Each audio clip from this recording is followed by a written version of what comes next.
Hola, this is Kayapacha with the weekly Pele report. This one is for 11/27/2013, and we're looking at the moon is now in the sign of Libra as of noon today. I'm doing this report here. Friday she goes into Scorpio, and Saturday and Sunday, moving through Scorpio, she occults Mercury and Saturn, hitting the north node of the moon. Yeah, so we're going to have a moon, Mercury, Saturn, north node conjunction going on there on Sunday in the sign of Scorpio. And occult means that you can't see. They're in the same declination, so the moon actually covers up Mercury and Saturn, which means that they are all in this beautiful, perfect alignment going on there.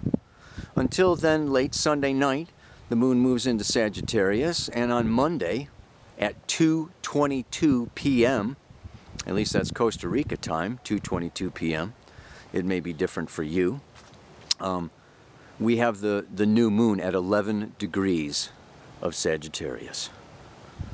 And then she moves through Sagittarius, and on Tuesday goes forward into Capricorn. Now I'm looking for a good spot to do the report here, and what do I see? Oh my goodness. This reminds me of my favorite poem. Two roads diverge in a yellow wood, and sorry I could not travel both. Be one traveler long I stood, looking down one as far as I could, to where it bent in the undergrowth. Then took the other as just as fair, having perhaps the better claim, because it was grassy and wanted wear. Though as for that, the passing there had warned them really about the same. Somewhere ages and ages hence, I shall be telling this with a sigh.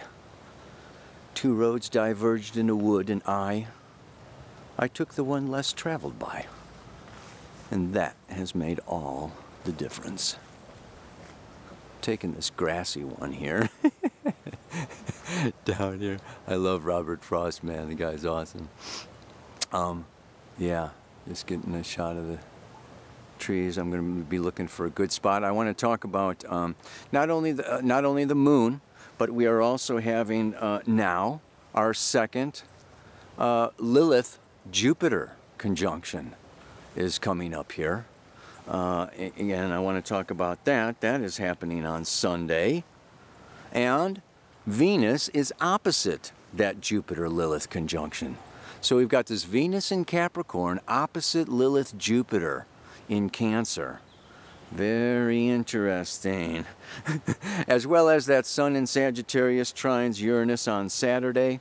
So these are the major aspects. I'm going to find a little spot to hook up this camera and finish out this video, and I'll talk to you soon. Hola, buenos dias. Yeah, new moon in the sign of Sagittarius. That's the big one for this week. And we have to look at Sagittarius as an archetype. I want to go into that a little bit. It is half man, half horse. The archer. The union of consciousness, human consciousness, with our animal nature. And it is the vision quest. Sagittarius is the philosopher, the teacher, the guru. Expansion of our consciousness through the right brain. It's associated with inspiration and imagination. The seeking of the Holy Grail. Natural law, the truth, has to be connected through our bodies, and our bodies have, yes, the horse, virility. It's always been a symbol of earthly power. So it's consciousness and earth. It's the unseen and the seen. And then we're coming into this new moon. The sun is the conscious self, my identity, who I am. And then the moon is my habits, my past, my feeling life, my inner child. Another aspect, the subconscious, the unconscious of who I am. So this lunar, this new moon, You know, uniting the sun and the moon in the sign of Sagittarius, uniting the conscious with the body and the physical. And then we have this Lilith-Jupiter conjunction going on down there in Cancer. What does all of this symbolize? Well, it's a good, it's a good question. We'll explore that a little bit today. I'll try not to take too long. Let's see here. Yeah. Let's look at it in terms of the whole cycle of time. I mean, the big cycles of time is that we're coming into the age of Aquarius. We're ending a 26,000-year cycle, beginning a whole new 26,000-year cycle. We talk about this new paradigm. And it just came to me the other night laying in bed, you know, in this Pele report, I should say, well, you know, Sagittarius is questioning. It's the philosopher, thinking, and intuiting. What is this new paradigm? What does a new paradigm look like?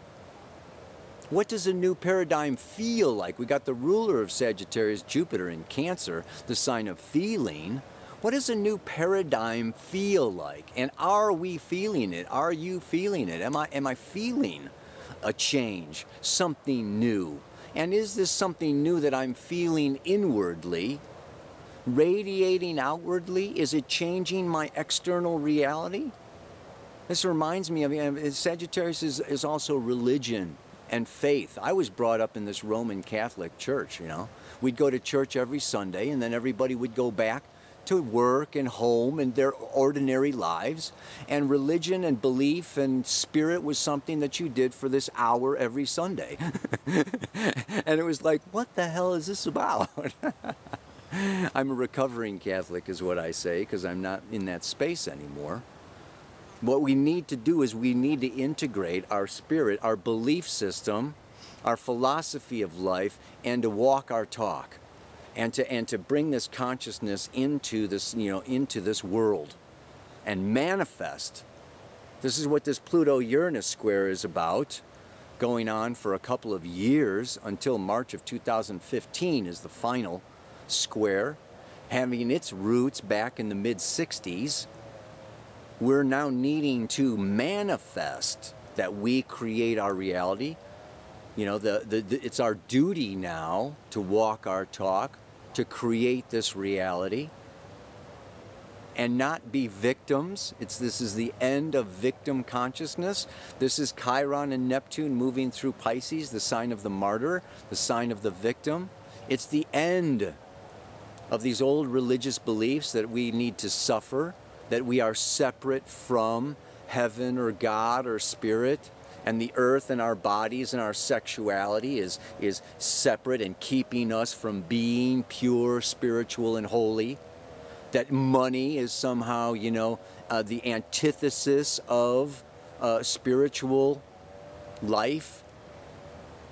And now it's like, shoo, get into the mother, get into the body, get into your sexuality, get into your emotions. Redeem this whole feminine.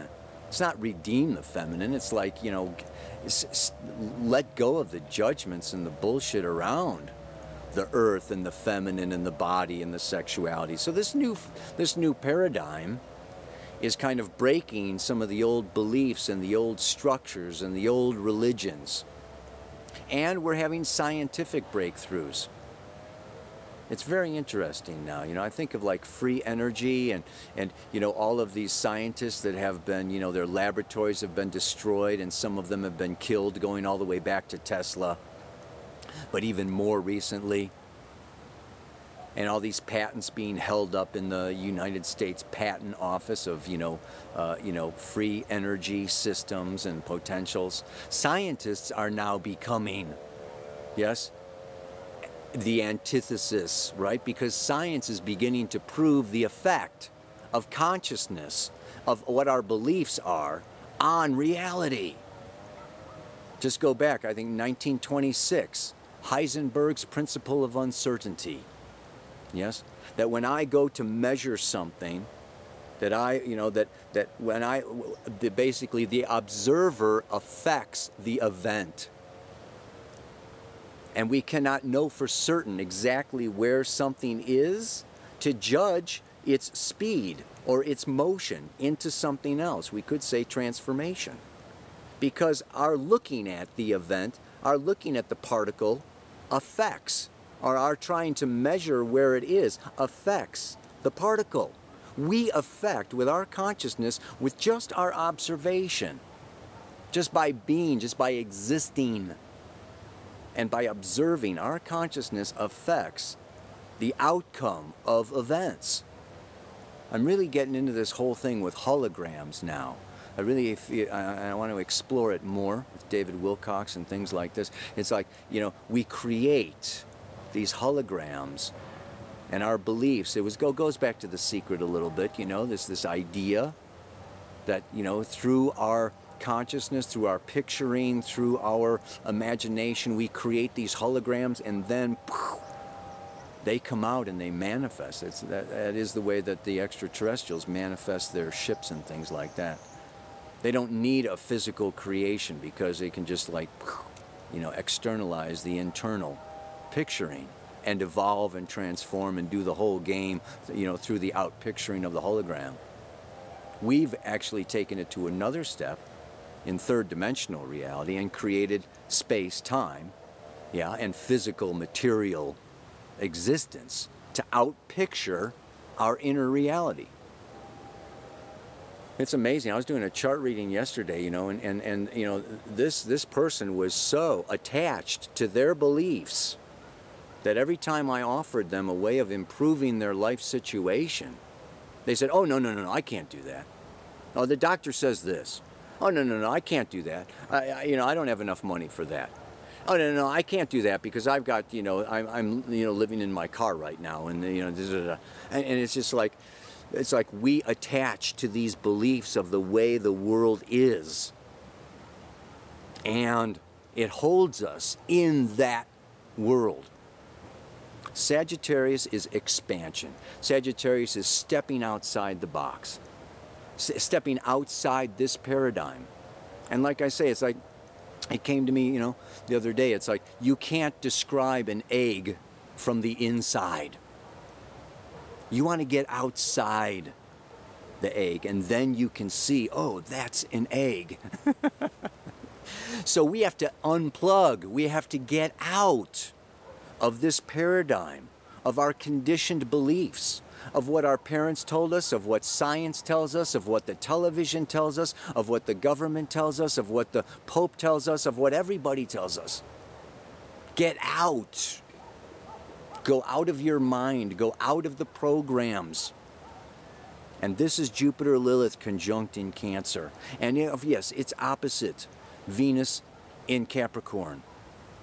And that Venus in Capricorn, the beautiful part about Capricorn is Capricorn wants to get down to the depths through reflection into integrity in a real, very real sense. And this Venus moving through Capricorn says we have to be in integrity with our inner intuitive knowing of infinite potential and possibility. And we have to get out of our boxes in order to see the reality, the truth, the natural laws governing that reality. Once understanding those laws, then we move into the potential of creating a different reality, because we do have these natural laws.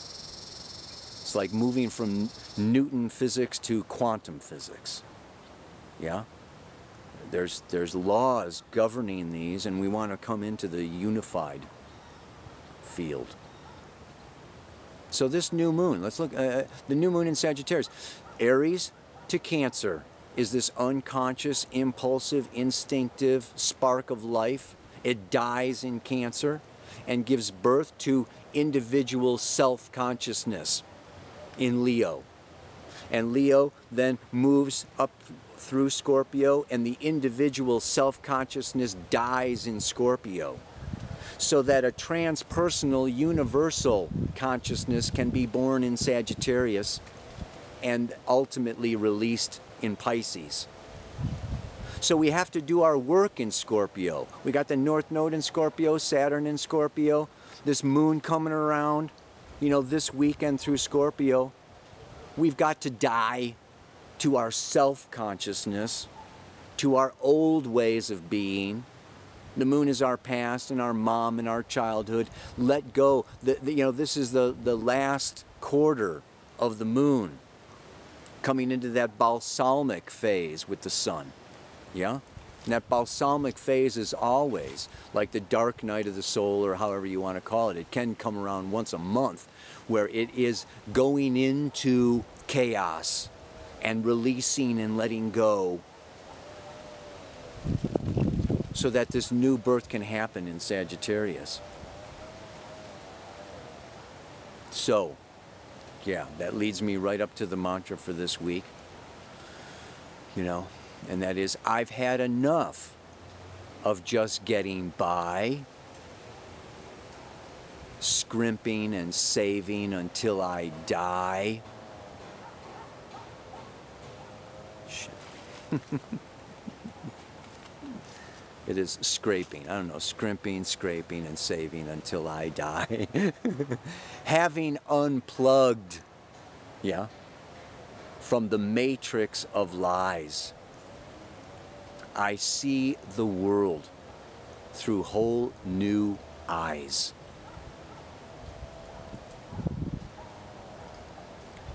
Take the red pill, bust out of the matrix, understand that your beliefs are the only thing limiting you.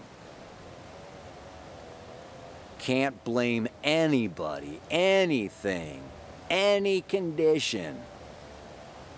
It's time to step into that love is the most powerful force in the universe.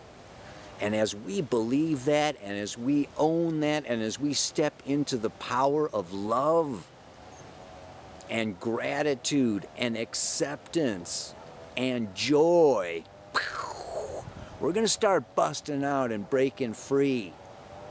And we free our mind, first of all. That is Sagittarius. Free your mind and free your heart.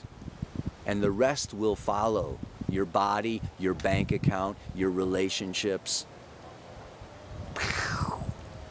Yeah, baby. I've had enough of just getting by, scraping and saving until I die. Having unplugged from the matrix of lies, I now see the world through whole new eyes. Yeah. Do your yoga, do your meditations. Get out of your mind. Get out of your ego. Into Sagittarius. Oh yeah. Namaste. Aloha. So much love.